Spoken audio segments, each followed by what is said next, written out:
the funniest Ben Shapiro thing is that he's like, he loves musical theater.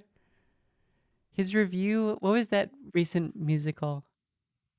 Ariana Grande. His review of that is so funny because he is queening out his Wicked review. Have you guys seen this? He is queening out. It's so funny. I'll get you, my pretty, and your little dog, too. People are taking the lyrics of Defying Gravity and really holding space with that. I didn't know that was happening. I've seen it, yeah. That's really powerful. Some people without brains do an awful lot of talking.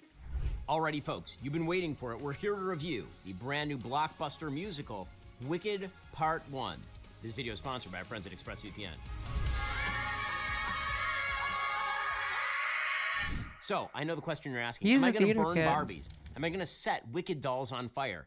Am I going to take some sort of bulldozer and run it directly through a model of Oz? Who knows? Actually, here's the thing. The movie's good. The movie's actually quite good. So, let me give you the lead up. I like the original musical. I have some ideological problems with the musical that we can talk about, what it stands for, what is the moral that they're attempting to promulgate here. Thank you. Why the very books by Gregory Maguire are sort of perversion of the original L. Frank Baum story. But put all of that aside. As a movie, the movie is quite good. So let me begin with some of the thematic stuff. Okay, so thematically, I'm a big fan of the original Oz books. Okay, the original Oz books are innocent. They're for kids. My daughter, who's 10, has read many of them. They are not replete with a bunch of sort of woke ideology. The Gregory Maguire books are very different because the entire books are predicated on the idea that actually the Wicked Witch of the West is good and Glinda is at best kind of a fellow traveler quisling for the bad guys and the Wizard of Oz is bad. I just have a generalized problem with people boulderizing great works of art and claiming them as their own. I'm not a big fan of that, the sort of attempt to reverse. Which is funny because it must be so hard being a conservative theater original nerd. Morality of the story and then provide some rationale that has a modern read. And when this book originally came out, it was supposed to be a rip on the Wizard of Oz as George W. Bush. And the idea was the Wizard of Oz, who was George W. Bush, was looking for someone he could blame for his own unpopularity. That is what he sounds like. There's a lot of talk about that at the time. So what I'm saying here is not really out of the box. And then the musical came out, and it mirrored a lot of those same morals. Didn't like that very much in terms of the morality. But the musical as it is great. And the reason the musical is great, just as a piece of work, is because Stephen Schwartz is uber talented. Stephen Schwartz, who wrote the music and the lyrics. If you know musical theater, you'll know that he also did that for a show called Pippin, which is a very good show and has a bunch of excellent numbers in it. He also happens to be the guy who wrote the songs in, for example, Prince of Egypt. He wrote the lyrics when he combined with Alan Menken for Pocahontas. So again, Stephen Schwartz, a really, really talented guy. And so Wicked, the songs are great. The lyrics are quite good. And so you're taking really good source material and transferring it to screen. So now the musical has been sort of broadened out to be a moral referendum on why people who are outsiders are treated badly. Elphaba, who's the Wicked Witch of the West, is treated badly because she has green skin. That's because I'm green, isn't it? And her sister, Nessa, is treated badly because she's in a wheelchair. And the animals are treated badly because they're animals and all the... Okay, but let's put aside the sort of value system of the musical itself. How is this as a movie?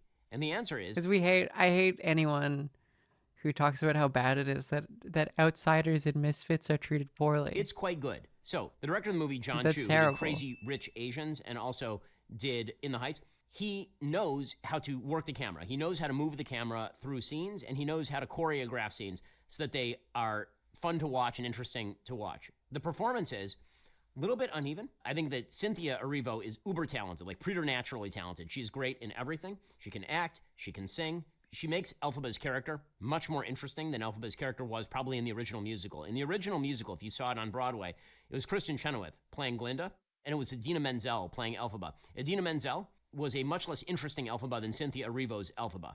And Cynthia Erivo has pipes on her. I mean, she can really, really belt. She can really sing. So she's terrific in it. Ariana Grande, by contrast, does not live up to the standard of Kristen Chenoweth. There actually is a scene later on I don't think in the much movie. for like 5. I mean, he has to be like his theater kid moves above is like, oh, black people in film. In which both Kristen Chenoweth and Idina Menzel do a cameo scene. And you can see why Kristen Chenoweth won a Tony for her performance, because she would have been way better. If this had been made 20 years ago, she would have been a way better Glinda than Ariana Grande, who's quite mannered, who can't quite bring off kind of the cutesy charming thing. It starts to grate after a little while. She's kind of one note Ariana Grande. Also, she doesn't have the voice of Cynthia Erivo. So every time she goes up, it feels like she's going into head voice. She doesn't have the ability to belt Broadway style. She has a much smaller voice than Cynthia Erivo. So that means that the entire movie tends to tilt in Elphaba's direction, as opposed to Glinda being much more of a focal point in the original stage musical. That said, they're both fine. I think Erivo's way better than Grande, but Grande's fine. I don't think she's awful or anything. She's just the same thing over and over and over. Okay, the other performances. Jeff Goldblum is the Wizard of Oz. Kind of weird, but then again, Joel Grey played it on Broadway, and he was kind of weird. He's the guy from Cabaret. I didn't know Jeff Goldblum could sing at all. Apparently, he has a couple of jazz albums, which is the most Jeff Goldblum thing that I've ever heard, actually. But he's fine as the Wizard of Oz. I will say that Madame Morrible, who's played by Michelle Yeoh, is wildly miscast because she can't sing at all. Like, at all. She can't carry a tune. So he sends me the script. I call him back and go, John, Brutal. you realize she sings, right? He's so catty too. Like he. You realize I don't sing, right? And he goes, nah, you'll be fine. I mean, that's the thing with a lot of conservatives. They're like a lot of them are failed, like auteurs or like Very good actress. they begin within some sort of like cultural career and then have to give it But up. also can't sing. Jonathan Bailey as Fiyero is quite charming. He can sing. He can dance. Yeah, again, I think he lacks a little bit of fire, but overall, he's good. And Ethan Slater plays Bach. And I was made aware this is mostly relevant because Ethan Slater dumped his wife in order to shtup Ariana Grande a couple of years ago, which just, put that one in the book of people whose lives Ariana Grande has ruined, because apparently that book is ever growing, sort of like Taylor Swift. Okay, so What? that's the cat. The list of lives is this because they dated them and then As far as the actual production, what is that? Is that a conservative the belief? actual look of the film, the I mean, they have to hate Taylor Swift because she's a lib. parts that are real live sets look amazing. There's some early sets, Oz itself. A lot of the stuff looks great. As the movie progresses, you get more and more CGI.